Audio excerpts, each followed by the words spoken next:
Arbolito Europa escuchábamos recién mientras conectábamos a quien ya tenemos del otro lado, nuestro compañero y amigo y columnista Alejandro Otero. Ale, buen mediodía, ¿cómo va? ¿Qué tal? ¿Cómo están? Buen día. Bien, muy bien. Decíamos, ¿no? Tranquilos, pero hay algunos que empiezan a preocuparse porque en la justicia empiezan a llegar cuestiones que creían que tal vez no les iba a tocar, pero se empiezan a destapar algunas ollas, como por ejemplo en Vicentín y el entramado entre el gobierno de Mauricio Macri y los dueños de la empresa. Bueno, sí, efectivamente, ¿no? Todo indica que allí hubo una relación muy fuerte de intereses. Hagamos notar solo dos datos que son de dominio público, que no pueden ser pasados por alto. Vicentín fue uno de los principales aportantes de campaña en el reciente proceso electoral, Sí. en favor de la fuerza de Mauricio Macri, y fue un aportante por cifras millonarias. Sí, Y sí. por otro lado recibió un tratamiento absolutamente preferencial y acelerado en materia de otorgamiento de crédito por parte del Banco Nación, que ha sido denunciado incluso creo que penalmente por uno de los actuales directores del banco, que es Claudio Lozano. Ujú. Entonces, esos dos datos ponen en evidencia que allí había una estrecha relación de intereses entre el gobierno de Mauricio Macri Ujú. y la empresa. Ahora, más allá de eso, se ha generado efectivamente una discusión muy fuerte, ayer incluso con manifestaciones en algunos barrios y días pasados en la localidad donde tiene su origen esta empresa, ya en el distrito de Avellaneda, en el norte de la provincia de Santa Fe, a Ujú. partir de lo que fue el anuncio del gobierno de tomar cartas en el asunto. Y la verdad que resulta sumamente inexplicable que una decisión que es digamos, de una sensatez absoluta, despierte semejantes enconos, semejantes iras y manifestaciones absolutamente desmesuradas en contra de lo que, insisto, a primera vista es una decisión de lo más sensata para garantizar la continuidad de la empresa, ¿no? Recordemos que la empresa está en una situación de concurso, es decir, que no pudo afrontar sus deudas y se sometió al proceso que jurídicamente está vigente en la Argentina para poder llevar adelante una renegociación de sus deudas y que este proceso de concurso no está encontrando solución y llega a la quiebra. Entonces, estamos hablando de una empresa que tiene el riesgo de fenecer, ¿no? de desaparecer. Y cuando se trata de empresas que tienen la envergadura que tiene Vicentín, y además, porque son dos cosas diferentes que hay que tener presente. Una es la envergadura. Digo, para que se tenga idea de qué estamos hablando, es el sexto productor de alimentos en la Argentina y es uno de los principales 5 exportadores del país. Emplea de manera directa más de 7.000 trabajadores y otros cuantos miles de Informal. manera indirecta, ¿no? Ujú. Es un contribuyente de primer orden, no solo para la provincia de Santa Fe, sino también para, para todo el país. Entonces estamos hablando de una empresa que tiene una envergadura muy importante, que pocas figuran en ese ranking en nuestro país, lamentablemente, ¿no? Porque se dice que tuviéramos muchas más, pero bueno, Claro. lamentablemente no tenemos demasiadas, esta es una de ellas.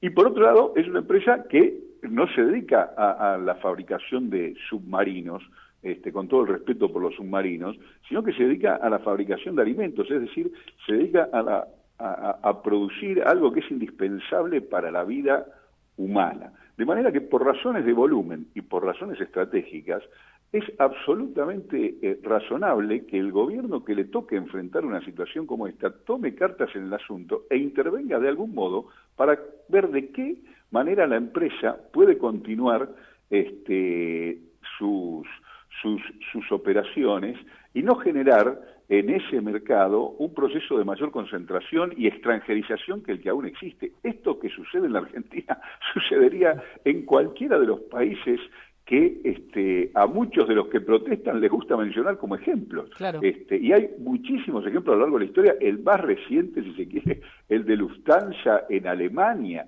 que ha pasado semanas atrás, también una empresa importantísima para el caso de los alemanes, y frente al riesgo de quiebra y de inviabilidad, bueno, el Estado alemán capitalizó y pasa a formar parte del directorio y parte de la conducción de la empresa para garantizar su continuidad. Entonces acá, para esta decisión que ha anunciado el gobierno, más allá de la forma definitiva en la que se instrumente, aparentemente iniciaría con una intervención, es absolutamente razonable, deseable y reporta sin duda un beneficio para el conjunto del pueblo argentino.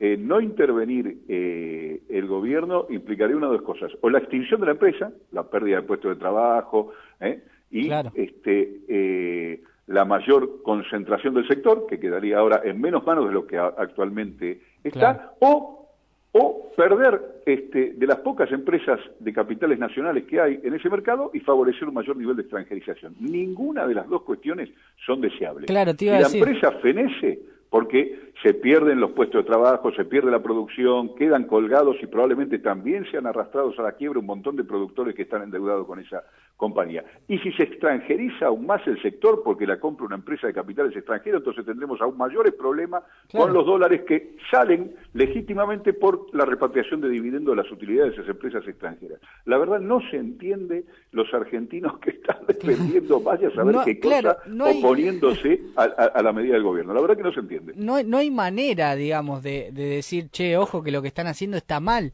por ningún lado, ni ninguna arista que se lo quiera ver, y lo mencionaba muy bien. Y además hay una palabra que ahora están denostando mucho y que están tratando de derrumbar, porque con estos argumentos no lo pueden hacer, que es la soberanía alimentaria, ¿no? Fundamental para nuestro país y para las necesidades de nuestro país. Efectivamente, por eso decía, ahí vamos ¿no? Estamos analizando la cuestión del volumen, ahora veamos la cuestión estratégica. Es una empresa que es productora de alimentos, en particular, es una empresa diversificada dentro del mismo rubro y es un grupo económico que tiene intereses en distintos sectores integrados entre sí, ¿verdad? Es productora, es acopiadora, es exportadora, maneja los puertos por los cuales exporta, posee plantas de producción de biodiesel de las más avanzadas del mundo, es decir, no solo se trata de granos, en particular la soja, sino también sus derivados, y en particular los aceites y el biodiesel. Es decir, que maneja una producción que es estratégica, no solo desde el punto de vista de la cadena alimenticia de los argentinos, sino desde el punto de vista de las exportaciones del país, es decir, la producción de dólares indispensables para poder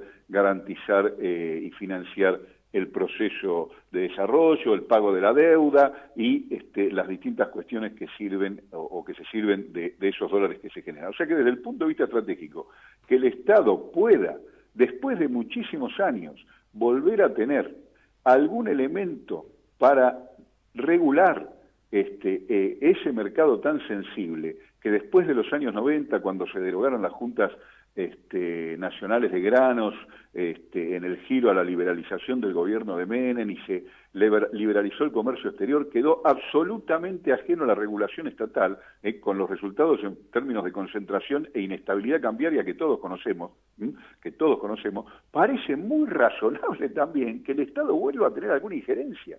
Fíjense lo que está pasando. Todos los datos evidencian que se han producido y exportado mayor cantidad de granos en los 5 primeros meses de este año que el del año pasado. Sin embargo, se han liquidado muchas menos divisas. Claro. Es decir, que el país está con menos divisas, porque por lo que hacen siempre los exportadores, especulan con la devaluación para obtener un mejor tipo de cambio y mayores pesos por cada dólar que cambian. Esto, si hubiera una empresa estatal que canjeara los dólares en el mercado, podría ayudar al Banco Central a regular el tipo de cambio y evitar la inestabilidad cambiaria y las devaluaciones recurrentes que muchas veces son forzadas por los mismos exportadores. Claro, a ver, podría usar un contrapeso, estoy poniendo solo un ejemplo, claro, como podría dar tantos otros. Entonces, digo, para no aburrir, desde el punto de vista de la importancia que tendría por el impacto del derrumbe una empresa de las características de Vicentín, como desde el punto de vista del rol estratégico que ocupa en la situación actual de la Argentina hacia adentro y hacia el mundo, desde los dos puntos de vista parece muy razonable y de sentido común casi que el gobierno tomara cartas en el asunto y evitara el camino al que todo parece indicar que las cosas conducían, que era la extinción de la empresa con los efectos no deseados que acabamos de mencionar. Es decir, que la intervención del gobierno evita un mal mayor, que sería la mayor concentración, la mayor extranjerización de, insisto, un área clave como es la generación y exportación de alimentos para el país. A ver, pasando en limpio, Ale, todo lo que decías, podemos llegar a la conclusión que sería un gran salto económico o un gran acomodo económico para los recursos y las divisas del país. Absolutamente. Y fíjate, Fede, que yo no he hecho ninguna mención, creo, a ninguna de las sospechas que existen sobre la empresa respecto de manejos reprochables en materia de triangulación, vaciamiento, operaciones con sus filiales en el exterior, como la que tiene en Paraguay, en Brasil o en España.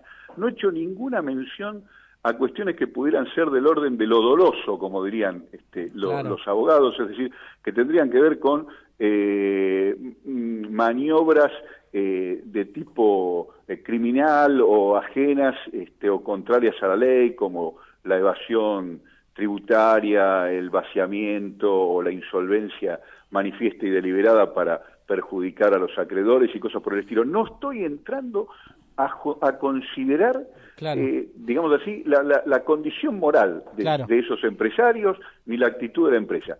Antes de eso, que eso por supuesto lo deberá dilucidar la justicia, digo, desde un punto de vista estrictamente económico, y en particular desde el punto de vista de la política económica, más allá de si el accionar de la empresa fue reprochable o no desde el punto de vista legal, esta situación a la que ha llegado una empresa de esta magnitud y con este posicionamiento estratégico no puede sino tener una solución por vía de la intervención del Estado. ¿Por qué? Porque, insisto, de no intervenir el Estado, el rumbo, la derivada de la cosa es hacia un mayor nivel de concentración económica en el sector y de extranjerización, agravando los males que ya padece la Argentina en materia de lo que se llama restricción externa, es decir, falta de dólares e inestabilidad cambiaria que, insisto, nos fuerzan a las recurrentes devaluaciones con su proceso de recesión, empobrecimiento, pérdida de empleo e inflación galopante que ya todos conocemos. Entonces, la verdad, no se entiende los que se oponen porque ¿qué están? A favor de la extranjerización, a favor de la concentración, a favor de la inestabilidad cambiaria. Solamente están en contra de lo que diga Alberto. Sí, la verdad que parece una actitud absolutamente pasional e irreflexiva que es digna de obviar y mejor concentrarnos en atender a la racionalidad de la medida que, insisto, aún sin considerar el eventualmente doloso accionar de sus empresarios, desde el punto de vista de la estricta racionalidad económica, es absolutamente irreprochable. Y te diría más, si tuviéramos tiempo, Fede, no son los heterodoxos los que dicen que en el caso de los monopolios y de la concentración económica el Estado tiene que intervenir y que cuando hay riesgos de mayor concentración monopólica el Estado debe intervenir. No son los heterodoxos, los neoclásicos, los ortodoxos lo dicen. Mira. Si hay algo en el que todos los economistas están de acuerdo, sean del color y pelaje que se trate, que constituye un problema, se trata de la concentración económica. La concentración económica para ningún economista es buena. Y en este sentido el Estado intervino buscando evitar un proceso de mayor concentración que ya bastante daño le ha hecho al país desde que el Estado dejó de intervenir en un mercado tan sensible como esto, que recordemos, empezó a hacerlo al inicio de la década de 1930 para responder a los efectos devastadores de la crisis internacional. ¿De la mano de quién? No fue de la mano del peronismo, ¿eh? El peronismo después mantuvo esas instituciones, pero la crearon los conservadores y liberales de la Argentina. Pero se ve que aquellos conservadores y liberales tenían una lucidez que los de hoy no tienen, o que los de hoy reniegan de aquella. Sería bueno que los actuales apellidos ilustres de la Argentina frecuentaran o consultaran un poco más a sus abuelos. Ale, impecable, para terminar de entender lo que pasa con Vicentín, y podría Alberto aprovechar la oleada y expropiar Clarín, ya que estamos, ¿no? Que le meta de largo a la expropiación. Ale, la verdad quedó muy pero muy claro, lo veníamos repasando antes y con este aporte tuyo la verdad que quedó muchísimo más claro, así que te agradecemos mucho por este aporte. Un abrazo, hasta la semana que viene. Abrazo enorme. Ahí pasaba Alejandro Otero explicando la situación de Vicentín, que vos fíjate, hablamos solamente de los beneficios económicos, ni siquiera hacemos ni el análisis político ni judicial. Solamente desde lo económico ya es una excelente medida y lo explicaba en cada uno de los puntos Alejandro Otero.